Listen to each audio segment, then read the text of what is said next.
episode of Fresh Tea, a different kind of commentary, a different kind of tea.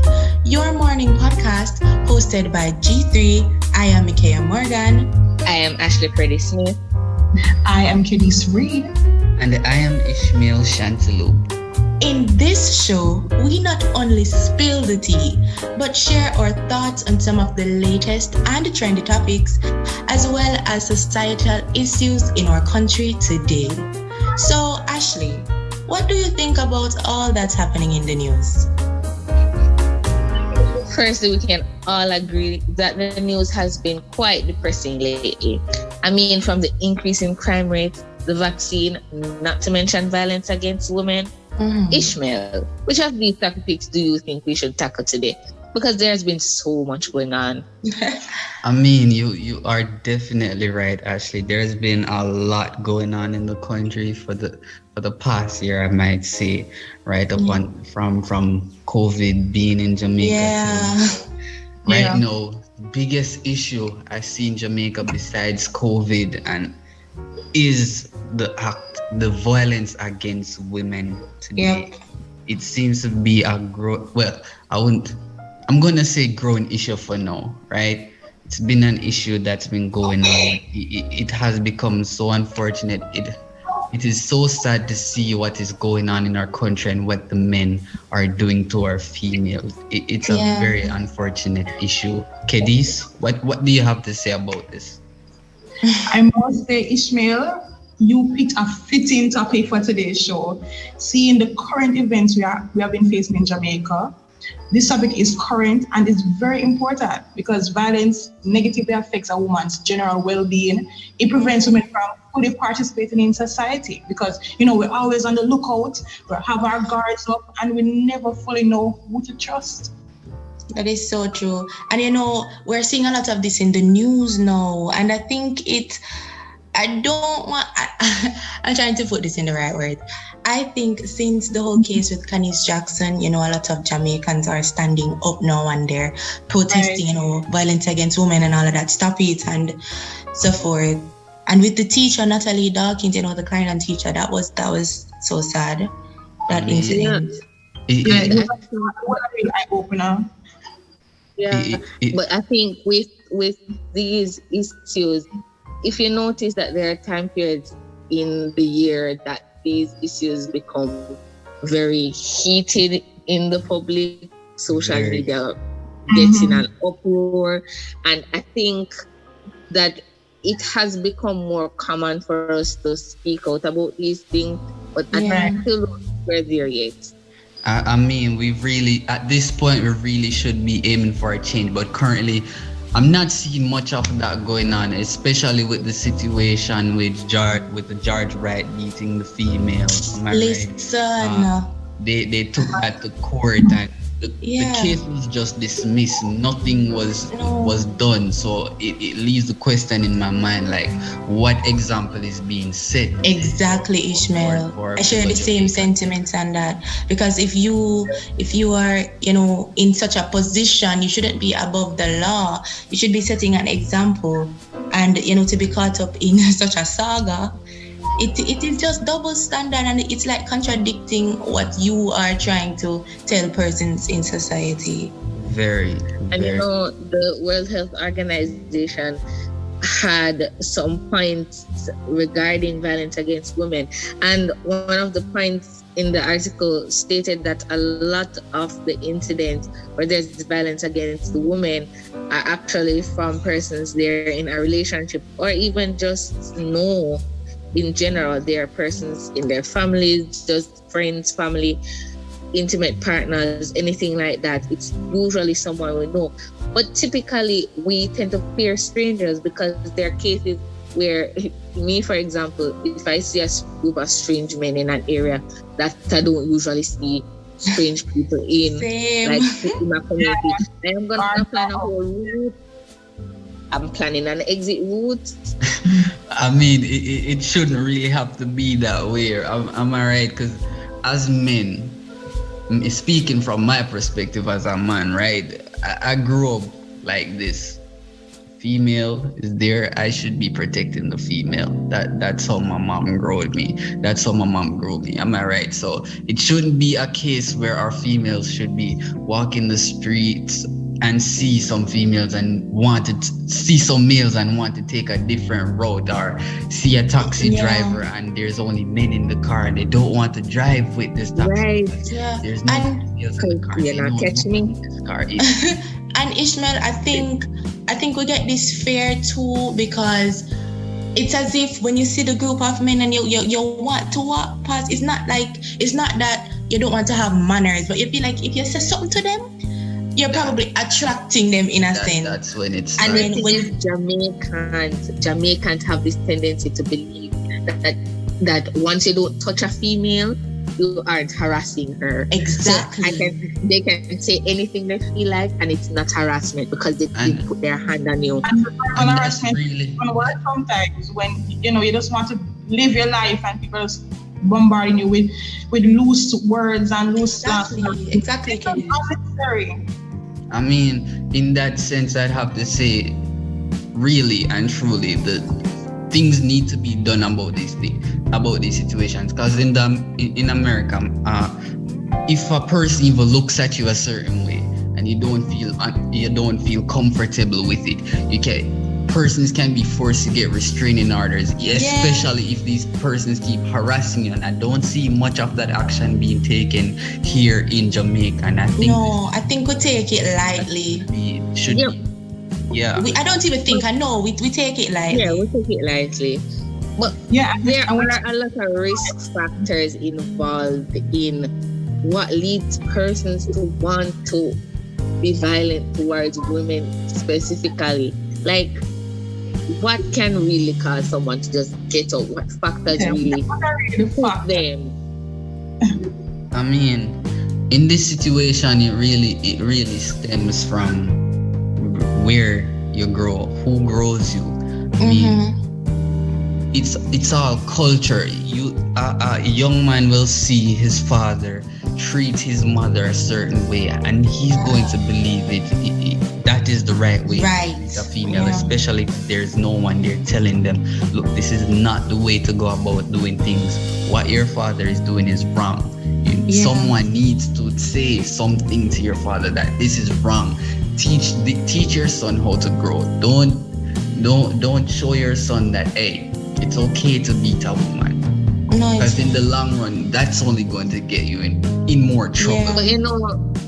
But speaking about teaching them not to beat a woman, this isn't an excuse, because I think a lot of the times when persons point out things that females do that can be triggering, they think it's victim blaming, and it's not. It's holding both persons accountable for their actions. And I think growing up, no matter how small the child is, if a little girl hits a little boy, the first thing most Jamaicans say to the little boy, not the little girl that did the thing, the little boy is told firstly not to hit her back because she's a girl. Not to say to the little girl, hey, don't hit him. He has feelings. It hurts. He may want to hit you back. Don't hit him. And so I think, even when we think about it, recently after the whole MP situation, the video came out. There was a video going around with a woman in public in front of.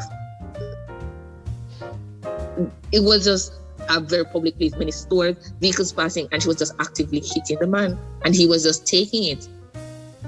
I have to say, it really goes back all the way, as I said, to where you're coming from. Yeah. And it's really an unfortunate situation, and we need to see something being done about the situation, really and truly, because if the MPs are not setting a good example for the people of the country, who will? I mean, even if the parents are not setting an example for the next generation, who will teach them what is right? Ishmael mentioned a good point when he said, witnessing family violence as a factor, for abusing women. And I think that, in addition to, having a history of exposure to child maltreatment, I think even using the alcohol, substance abuse or stuff like that. And True. I honestly believe that people,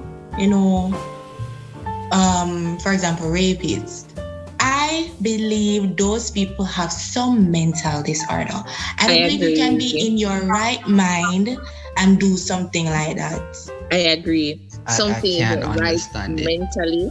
And I know sometimes we watch shows and we take them lightly and stuff. But I tend to watch shows that kind of give me an idea of why a person do certain things. And so I like to watch a lot of crime-related shows, and my favorite of all is Criminal Minds. And just the way they analyze why a person thinks how they think, why they did what they did, it really just points out that their head space not righted. And the slightest little thing, once it makes sense to them, they're gonna go with it. And I think Jamaica's stigma towards mental illnesses and mental health, I think, has something to do with it, because then they're trying to fight this disorder or whatever it is, fight these urges, but their head no right, their head no good. And the exposure to violence too, that really contributes to it. Yeah, and I want to point out this as well, because in today's generation, I see a lot of females, and they want a certain male figure in their life, even if the female can't provide for themselves. They want a male figure that can give them anything they want, and they'll see the hype cars, they'll see the watches, they'll see the expensive clothes, and they want it. So they want to date this guy. They know nothing of this person. And but Ishmael, as you said that kind of leading me to think about red flags that we need to look out for. Yeah.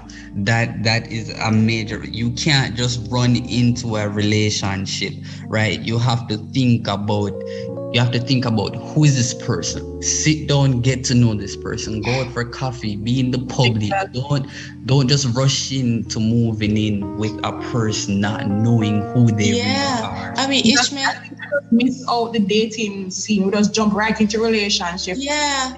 And so much more. You get to know the person and to really understand who this person is. And that's what we need to do in this society. Get to know people and not just rush into bed, rush into relationship. We rush too much, and then we find out that the person is not who they are.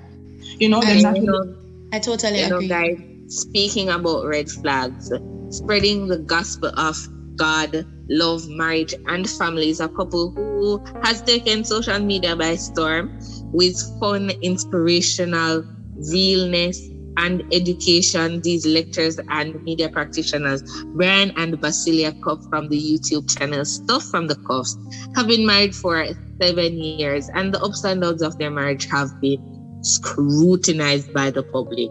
They had this to say about red flags and things to look forward to in a relationship. Hi, my name is Brian. And my name is Basillia. And there are several things we think one should consider when entering a relationship. One of the main things is putting your real foot forward and not just your best foot forward. Oftentimes we try to impress in the early stages or in the dating stages in a bid to ensure that we get to the end goal even before we truly begin to know what the goal is. And we end up trying so hard by putting forward our best foot, borrowing clothes, borrowing money, taking the person to places that we generally and usually will not go to, as opposed to being real and letting the person know this is who I am. And we think it's important that we not put our best feet forward, we put our real feet forward.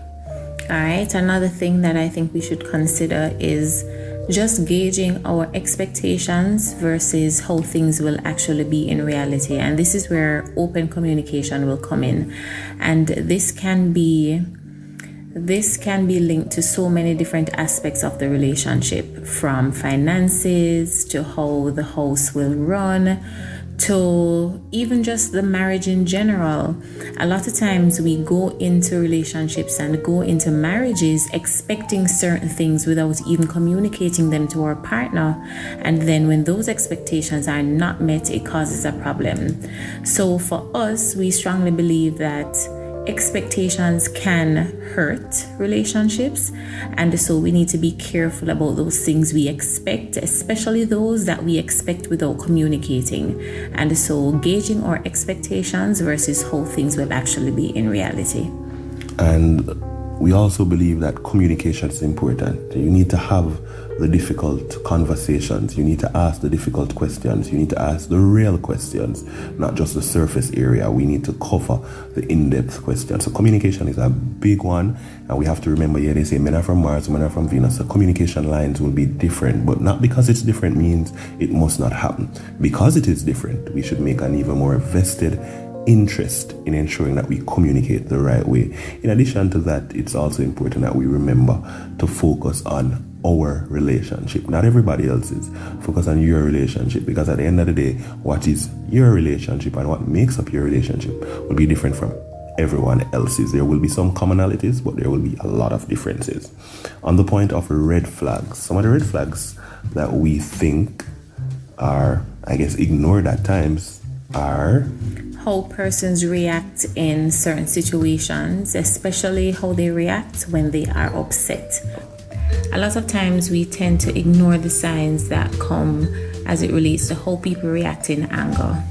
And so a huge red flag for me and for us is how we deal with our partner in situations where we are enraged or we are upset. And if that person becomes verbally or physically abusive off the bat, it's a huge red flag. Yeah, red flags are crazy and they're too often ignored. The next red flag is what you see is what you get. And sometimes we ignore the fact that this is the person because we believe the person can be someone else, or we see one trait in the person and we ignore 10 others. So it's important to understand the full package and to consider the full package before going too far into a relationship. And finally, our thoughts on violence against women. No do it. Straight. It's wrong, Rasta. It's what I say. Yeah, I don't believe in it. It make me feel hungry, gross, and miserable.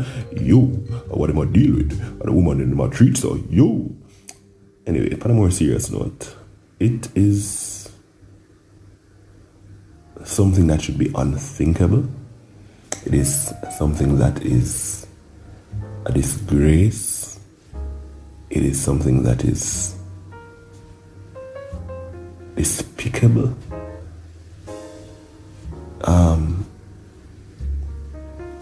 With all due respect to women, many societies say that women are the weaker sex or the weaker vessel, and it's not an indictment on them and it's not a disrespect. It is just saying that, women are generally more fragile and should be sheltered and protected.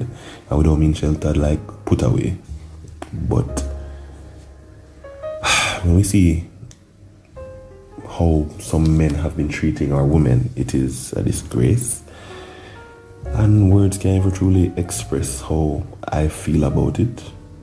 I am not ashamed to be a man because I'm not that type of man, and I would not consider some of these persons men.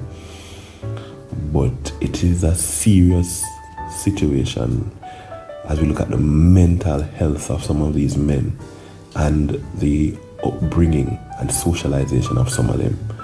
So I think it needs to be addressed on those two levels, from a societal level and from a psychological level.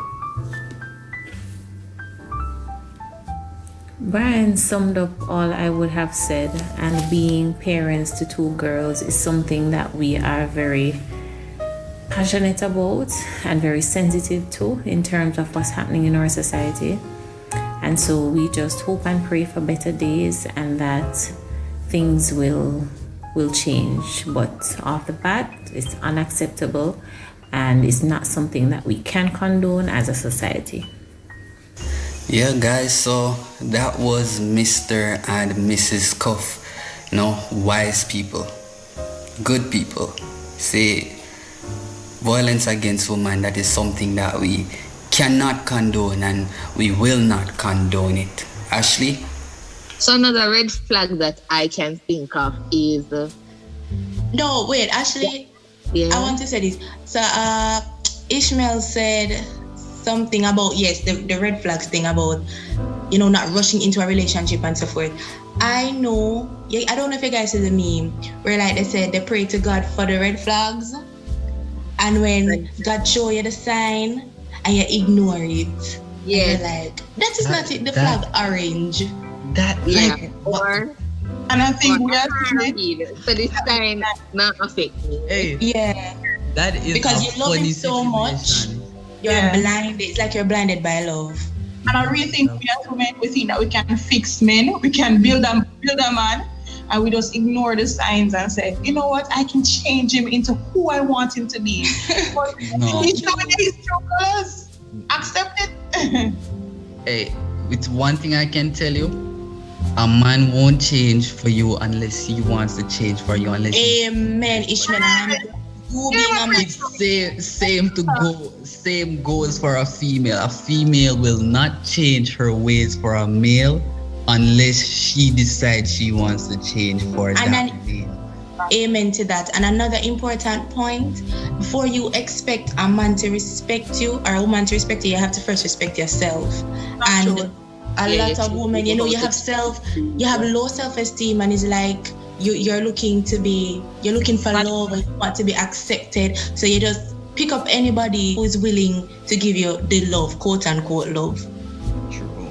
Yeah, but we teach people how to treat us, and in the end, you realize that people grow, and so you may allow them to treat you a particular way, and you say, oh, but he's been like this all along.